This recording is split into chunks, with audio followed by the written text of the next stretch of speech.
커피를 마시는 이유는 다양합니다. 커피의 향미를 즐기거나 나른한 오후에 정신을 차리기 위해 또 누군가는 그저 습관적으로 마십니다.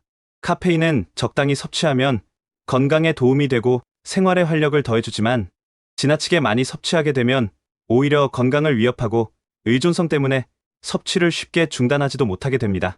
무엇보다 몸이 커피를 마시지 말라고 신호를 보낸다면 거기엔 다 이유가 있는 것입니다. 커피를 끊어달라고 몸에서 보내는 신호 7가지를 알려드리겠습니다.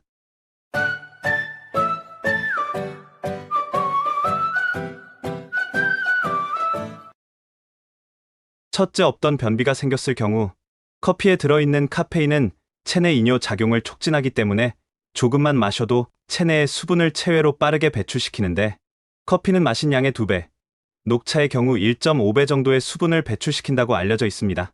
몸속 수분이 감소하게 되면 자연스럽게 대장 속 변에도 수분이 줄어들게 되고 수분이 부족하면 대변이 딱딱해지고 변을 보기가 힘들어지는 변비를 유발할 수 있습니다.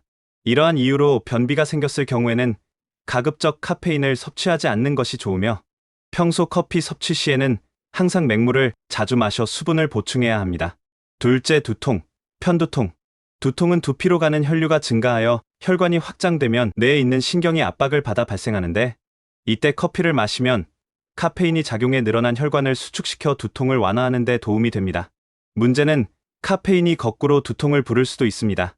카페인 섭취 시 뇌에 공급되는 혈액인 뇌혈류를 평균 27% 감소시키는 것으로 알려져 있는데 카페인을 계속 섭취하면 뇌혈관이 수축되고 이것이 지속되면 우리 몸은 이를 정상으로 인식합니다. 이때 카페인 섭취량을 갑자기 줄이게 되면 두피로 가는 혈류가 늘어나 두통이 발생하며 이는 카페인 금단으로 인해 발생하는 두통입니다. 특히 주말에 쉴 때는 커피를 마시지 않는 사람이 두통을 호소한다면 평일과 달리 체내 카페인 양이 갑자기 줄어 발생한 두통일 가능성이 큽니다. 때문에 평소 두통이나 편두통 환자는 습관적으로 커피를 마시지 않는 것이 좋으며 마시더라도 하루에 2잔 이하로 제한하고 두통 때문에 자주 카페인을 찾았던 경우라면 카페인이 들어있지 않은 진통제를 사용하는 것이 좋습니다. 셋째, 위장질환.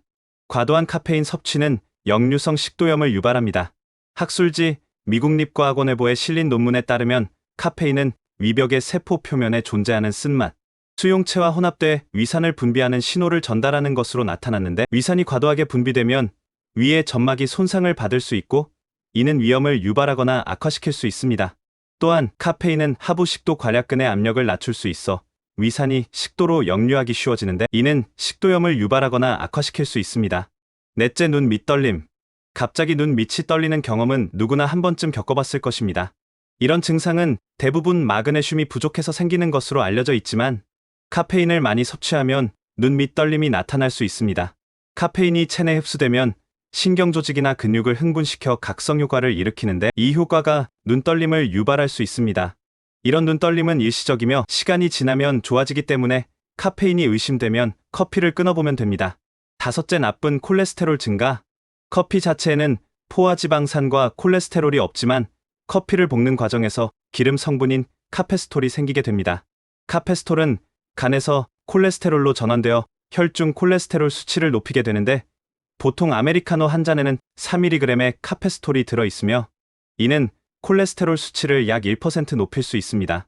실제로 네덜란드 보건과학연구소에서 성인 남녀를 대상으로 4주간 하루 5잔의 커피를 마시게 한 실험에서는 남자 8%, 여자 10%의 콜레스테롤 수치가 증가한 것으로 나타났습니다.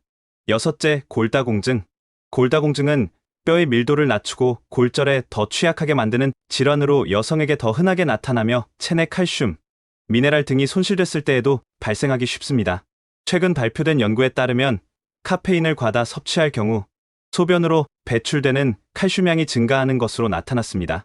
호주의 사우스 오스트레일리아대 의대 등 연구진은 건강한 성인 24명을 반으로 나눈 뒤 한 그룹에게는 카페인이 들어있는 껌을, 다른 한 그룹에게는 카페인이 들어있지 않은 껌을 제공한 후 연구진은 참가자들의 소변을 분석한 결과 카페인을 섭취한 그룹은 몸 밖으로 배출된 소변 속 칼슘량이 위약군 대비 2배가량 많은 것으로 나타났습니다. 일곱째, 비만. 커피 속 카페인이 몸속에 들어오면 심장박동 수와 호흡률을 증가시키고 불안하고 긴장된 느낌이 들게 하는데 이러한 상태는 스트레스 호르몬인 코르티솔 수치를 높이게 됩니다. 코르티솔 분비가 많아지면 식욕 억제 호르몬인 렙틴의 작용이 방해받게 되고, 이는 식욕을 자극해 배가 고프지도 않은데 자꾸 음식을 먹고 싶게 만드는 원인이 되게 됩니다. 또 장기간 다량의 카페인을 섭취해 몸의 긴장 상태가 지속될 경우 일시적으로 빨라졌던 심장박동은 오히려 느려지고, 이뇨작용에 저항하는 힘이 생겨 체내 독소가 제대로 빠져나가지 못하고 계속 쌓일 수 있는데, 이는 살이 찌는 체질로 바뀔 수 있습니다. 지금까지 커피를 중단해야 하는 신호에 대해서 알아보았습니다. 시청해 주셔서 감사합니다.